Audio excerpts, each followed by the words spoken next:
সময় যত যাচ্ছে কন্টেন্ট ক্রিয়েটরও কিন্তু তত বাড়ছে। তো এই সময়ে দাঁড়িয়ে কীভাবে ইউটিউবে সফল হওয়া সম্ভব? আপনারা হয়তো ইউটিউবে অনেক ভিডিও দেখে থাকবেন, সেখানে কেউ আপনাদেরকে বলছে কপি পেস্ট করে ভিডিও বানিয়ে লাখ লাখ টাকা ইনকাম করা সম্ভব, কিন্তু প্রকৃতপক্ষে সেগুলো কোনোটাই যুক্তিসঙ্গত কিন্তু কথা নয়। তাই আজকে আমি আপনাদের সাথে কিছু পরীক্ষিত টিপস শেয়ার করব, যা ফলো করলে আপনি আরও ভিউজ, আরও সাবস্ক্রাইবার পেতে শুরু করবেন। এবং আমি রেকমেন্ড করব আপনারা ভিডিওটা শুরু থেকে শেষ পর্যন্ত কোনো রকম টেনে টেনে না দেখে বা স্কিপ না করে দেখার জন্য। তো আপনাদের সাথে টিপস শেয়ার করার আগে আমি আপনাদের সাথে কিছু কথা বলে নিতে চাচ্ছি। দেখেন, আপনারা যদি একটু খেয়াল করেন, আপনি, আমি বা অডিয়েন্স যারা আছে তারা ইউটিউবে যখন একটা ভিডিওতে ক্লিক করে তাদের উদ্দেশ্য কিন্তু এক একজনের এক এক রকম হতে পারে।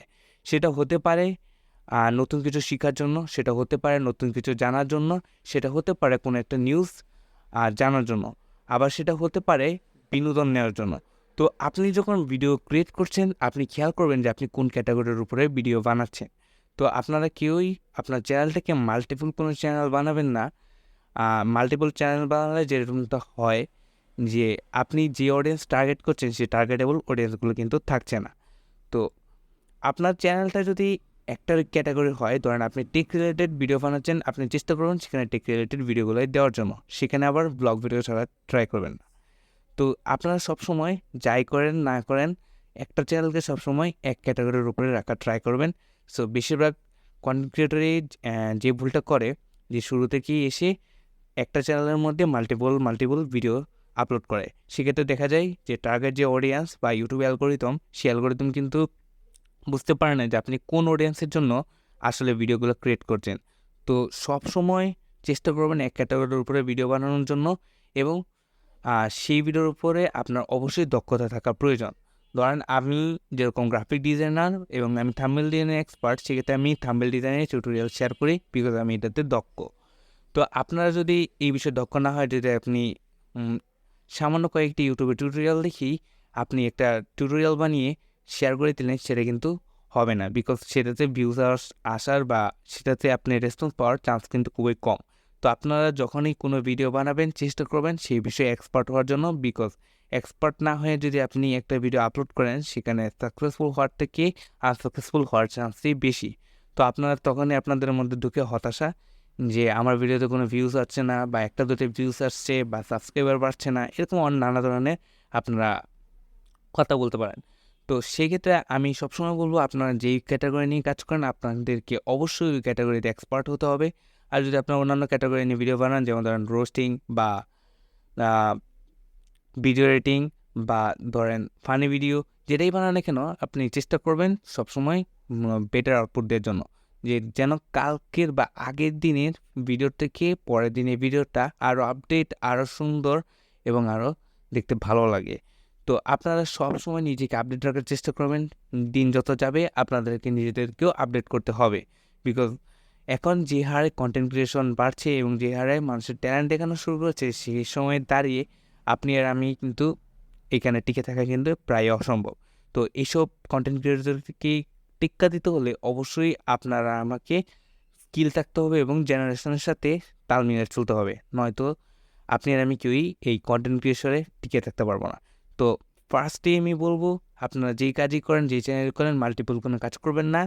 যেই ভিডিওটাই বানান অবশ্যই স্কিলড হতে হবে। তো আমি বলছিলাম যে আপনাদের সাথে কিছু টিপস শেয়ার করব। আপনারা যদি একটু খেয়াল করেন যে আপনি আর আমি যখন কোনো ভিডিওতে ক্লিক করি, ফার্স্টেই আমরা যে জিনিসটা খেয়াল করি সেটা হলো ইউটিউবের থাম্বনেল। সো ইউটিউবের থাম্বনেলটা অবশ্যই ইউনিক হতে হবে, বিকজ ইউনিক ইউটিউবের থাম্বনেল না থাকলে কিন্তু কেউ ভিডিওতে ক্লিক করবে না। আর ইউটিউবের থাম্বনেল শুধু অ্যাট্রাকটিভ হলেই চলবে না, সেখানে থাম্বনেলের মধ্যে যে টাইটেলটা রয়েছে সেই টাইটেলটাও খুবই অ্যাট্রাকটিভ থাকতে হবে। আপনারা যেই ভিডিওতে ক্লিক করেন না কেন, সেই ভিডিওতে আপনারা দেখবেন যে টাইটেলটা অনেক অ্যাট্রাকটিভ থাকে, বা এমন টাইটেল থাকে যাতে আপনারা ভিডিওতে ক্লিক করতে বাধ্য হন। আর থাম্বনেলটা এত সুন্দরই থাকে যে এটাতে আপনাদের ক্লিক করতে ইচ্ছা করবেই। তো মাস্ট আপনাদেরকে ইউটিউবে কোনো ভিডিও ভাইরাল করতে গেলে বা ভিডিওতে ক্লিক রেট বাড়াতে গেলে অবশ্যই আপনাদেরকে থাম্বনেল অনেক প্রফেশনাল করতে হবে, এবং যত সম্ভব চেষ্টা করবেন ইউটিউবের থাম্বনেল সুন্দর করে বানানোর জন্য। এবং আমি পার্সোনালি কিন্তু ইউটিউবের থাম্বনেল ডিজাইনের টিউটোরিয়াল শেয়ার করি, এবং আপনাদের যে ধরনের থাম্বনেল ডিজাইনের টিউটোরিয়াল দরকার আপনারা জাস্ট আমার ভিডিওর কমেন্টে যে কমেন্ট করে দেবেন যে আপনার এই ক্যাটাগরির থাম্বনেল দরকার, আমি অবশ্যই টিউটোরিয়াল দেওয়ার ট্রাই করব। তো সেকেন্ডে যে বিষয়টা আসে তা হলো ইউটিউবের ভিতরে ঢুকি যে বাড়তি কথা না বলা। সো ভিডিওর ভিতরে ঢুকি সবসময় চেষ্টা করবেন মেইন পয়েন্টটা টানতে। বেশিক্ষণ ধরে আপনারা এরকম বলবেন না যে আমি অমুক, আমি তমুক। তো এগুলো কথা বলে কিন্তু ইউটিউবের যারা অডিয়েন্স তারা কিন্তু আপনার পরিচয় জানার জন্য আসেনি, তারা ভিডিওটা দেখতে এসেছে এবং আপনার আজাইরা বা ফালতু ওই আপনার পরিচয়, আপনি কি করলেন কি না করলেন, আগের দিন কী করলেন, এসব আর কিন্তু কেউ শুনতে রাজি না।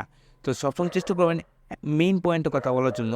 সো মেইন পয়েন্টে কথা বললে কিন্তু আপনাদের ভিডিওর যে ফার্স্টে যে ইন্ট্রোর দিকটা, এই ইন্ট্রোর দিকের যে মানে ইউটিউবে যদি আমরা একটু খেয়াল করি যখন ভিডিও আপলোড করি তখন ইন্ট্রোর দিকে কতজন দেখছে সেটার কিন্তু একটা মানে রিচমেন্ট থাকে। তো আপনারা চেষ্টা করবেন ইন্ট্রোটা সবসময় মেইন পয়েন্টে দেওয়ার জন্য। মেইন পয়েন্টে দিলে যেটা হবে, মেইন পয়েন্টে দিলে ভিডিওটা শেষ পর্যন্ত দেখার পসিবিলিটি অনেক বেশি থাকে, যেটাকে আমরা অনেকে বলি হুক। সবসময় চেষ্টা করবেন ভিডিওর শুরুতে একটা হুক দেওয়ার জন্য। এই হুকটা যত বেশি কার্যকরী হবে তত বেশি ভিডিওর শেষ পর্যন্ত অডিয়েন্স দেখার চান্স রয়েছে। তো সেকেন্ডেই না, আমি 3 নম্বরে যে টিপসটা বলবো সেই টিপসটা হচ্ছে অবশ্যই আপনার ভিডিওর এডিটিংয়ে এক্সপার্ট থাকতে হবে। আপনারা ইউটিউবে চাইলে অনেক ধরনের টিউটোরিয়াল পেতে দেখবেন যে ক্যাপকাট ইউজ করে বা কাইনমাস্টার ইউজ করে ফোন দিয়ে এখন প্রফেশনাল লেভেলের ভিডিও এডিটিং করা সম্ভব। এমনকি থাম্বনেল ডিজাইনও কিন্তু মোবাইল দিয়ে এডিটিং করা সম্ভব। ইনফ্যাক্ট আপনি আপনার হাতে থাকা যে ফোনটা রয়েছে সেটা দিয়েই মোটামুটি আপনি পিসি বাদ দিয়েই অনেক প্রফেশনাল লেভেলের মানে ইউটিউবার হয়ে যেতে পারেন। তো আমি সবসময় বলবো যে যার স্কিল আছে, যার ট্যালেন্ট আছে তাকে কিন্তু ডিভাইসে আটকায় না। বিকজ স্কিল থাকলে আপনি ফোন দিয়েই হোক, সেটা পিসিতেই হোক, আপনি সেটা দিয়েই কাজ করে চালিয়ে নিতে পারবেন। তো আপনি ভিডিও এডিটিং লেভেলটা যদি আপনার পারফেক্ট থাকে, দেন লাস্টে যে বিষয়টা আসে সেটা হচ্ছে যে আপনি সবসময় চেষ্টা করবেন কোনো কিছু শেখানোর জন্য বা যেই ভিডিও বানান সেখানে আপনাকে এন্টারটেইন অথবা কোনো কিছু শিক্ষণীয় কিছু থাকে এবং আপনার কথা বলার যে এক্সপ্রেশন বা কথা বলার যে সিস্টেম বা কথা বলার যে ভাবমূর্তি সেগুলো সবসময় একটু অ্যাট্রাকটিভ রাখার ট্রাই করবেন। আপনারা যদি বড় বড় ইউটিউব চ্যানেলগুলো দেখেন যেমন ভয়েস অফ ঢাকা বা এটিসি, এদের যে স্টোরি টেলিং বা ভিডিওর যে কথা বলার ধরন, এদেরকে যদি আমরা ফলো করতে পারি, আই হোপ আপনারা দেখবেনই যে এরা যখন কথা বলে তখন কিন্তু ভিডিওটা দেখতে অনেক ইন্টারেস্টিং লাগে এবং কথাগুলো শুনতেই কিন্তু ভালো লাগে। আমি এমনও অনেক অডিয়েন্স দেখেছি এবং আমি নিজেও এরকম একজন অডিয়েন্স যে অনেকের ভিডিওর কথা সুন্দর হওয়ার কারণে কিন্তু আমি ভিডিওটা দেখি। তো ভিডিও দেখে একটু শিখিয়ে না শিখিয়ে তার কথা সুন্দর এবং তার কথাগুলো শুনতে ভালো লাগে, সেই জন্য কিন্তু আমি ভিডিওটা দেখি। তো সবসময় এটা একটা মাস্ট যে আপনার ভয়েস বা কথার যে ধরন, সেই ধরনটাকে অবশ্যই আপনাদেরকে আপডেট করতে হবে এবং চেষ্টা করতে হবে যে আপনার ভিতরে যে দুর্বলতা রয়েছে বা কথা বলার যে জড়তা রয়েছে সেই জড়তা কাটিয়ে উঠতে। বিকজ আমিও এখনও যে আপনাদের সাথে ভিডিওতে কথা বলছি, আমার এখনও কিন্তু অনেকটাই জড়তা রয়েছে। আমি বলছি না যে আমার জড়তা কেটে উঠেছে, কিন্তু আমি এখনও চেষ্টা করে যাচ্ছি। আমার পূর্বের ভিডিওগুলো যদি আপনারা দেখেন যে এখানে আমার কী লেভেলের জড়তা ছিল, তো সেখান থেকে আমি মনে করি আমি এখন কিছুটা উন্নতি হয়েছে। আমি ভবিষ্যতে চেষ্টা করব আমার আরও উন্নতি আনার জন্য। তো আমি আপনাকে এতক্ষণ যে টিপসগুলো বললাম সেগুলো কিন্তু যদি আপনারা ইউজ করেন, নর্মালি কিন্তু আপনারা ইউটিউবে যে কোনো ভিডিও র্যাঙ্ক করতে বাধ্য এবং আপনার ভিডিও কেউ ভালো লাগাতে বা ভিডিও দেখতে পারে। আপনি যাকেই ভিডিওটা পাঠান বা যেই ভিডিওটা ফার্স্ট টাইম দেখুক সে কিন্তু আপনার ফলোয়ার হতে বা আপনার সাবস্ক্রাইবার হতে বাধ্য হতে পারে। তো সেকেন্ডলি একটা বিষয় আসে যে প্রথম যখন আমরা ইউটিউবার হই আমাদের ভিডিও র্যাঙ্ক করানোর জন্য এসইও করা লাগে। সো এসইও বিষয়টা কেমন আমি একটু জাস্ট সামান্য বলছি। তো আমার এসইও বিষয়ে তেমন কোনো আইডিয়া নেই, বাট মোটামুটি আছে। আপনারা সবসময় চেষ্টা করবেন ইউটিউবে যেসব কিওয়ার্ড বা যেই ওয়ার্ডটা দিয়ে ইউটিউবে আপনার রিলেটেড ভিডিওগুলা বা আপনার ভিডিওগুলো রিলেটেড সার্চ হয় বেশি, সেটা আপনার ইউটিউবে সার্চ করে দেখবেন যেই টাইটেলটা সবার ফার্স্টেই ভাসছে ওটাই ধরবেন, ওটাই কিওয়ার্ড। সো এই কিওয়ার্ডটা চেষ্টা করবেন ডিসক্রিপশন বক্সে দেওয়ার জন্য এবং যে আপনার মেইন টাইটেল সেই টাইটেলে দেওয়ার জন্য। যদি আপনার এই টাইটেলটা দেন তো আপনার টার্গেটেবল অডিয়েন্সের কাছে ভিডিওটা যাওয়ার চান্স অনেক বেশি।